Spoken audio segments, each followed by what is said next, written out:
გვინდა საზოგადოებას ვაცნობოთ, რომ 13 თებერვალს თბილისის სააპელაციო სასამართლომ არ დააკმაყოფილა თბილისის მუნიციპალიტეტის საკრებულოს კერძო საჩივარი, რომელიც ეხებოდა კახიკალაძის მორიგ მამნებლურ მშენებლობას თბილისში. კერძო საქმე ეხება კოოპერატიული ბინაჩვენებლობებით დაზარალებულ 116 ოჯახს, ოჯახებს, რომლებიც სახელმწიფოს აღიარა დაზარალებულად და 30 წელზე მეტია ელოდებიან საცხოვრებელი სახლებით უზრუნველყოფას.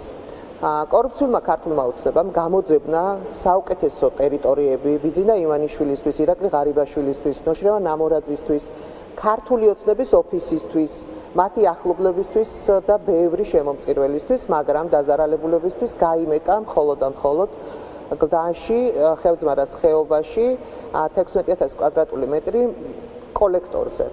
ეს მშენებლობა ხევძმარას ხეობაში ერთის მხრივ აზიანებს და რისკის ქვეშ აყენებს, სიცოცხლის საფრთხის ქვეშ აყენებს ადამიანებს და მეორეს მხრივ ეწინააღმდეგება თბილისის უმნიშვნელოვანესი დოკუმენტის გენერალური გეგმის უმთავრეს პრიორიტეტს, მწვანე ქალაქის კონცეფციას, რომელიც გულისხმობს მცირე მდინარეების გახსნას, მათ გარშემო მწვანე და სარეკრეაციო სივრცეების მოწყობას და განვითარებას.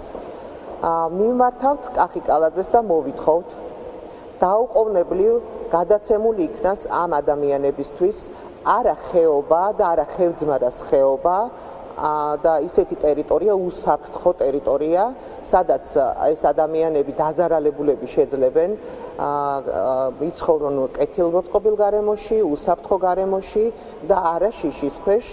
ასევე ბატონო კახი, მოგმართავთ, რომ ფუნქციური ზონის ცვლილება არ ნიშნავს ფუნქციის შეცვლას.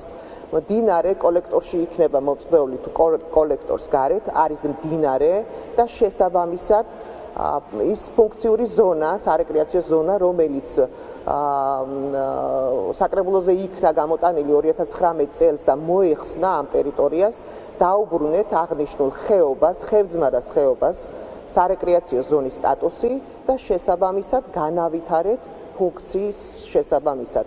ის ამ წუთშიც არის რელიეფურად, ლანდშაფტურად ხეობა და უნდა განვითარდეს მოსახლეობისთვის სარეკრეაციო ზონად. გლდანში მცხოვრები მოსახლეობისთვის სარეკრეაციო ზონად და არა მშენებლობისთვის იქნას გათვალისწინებული.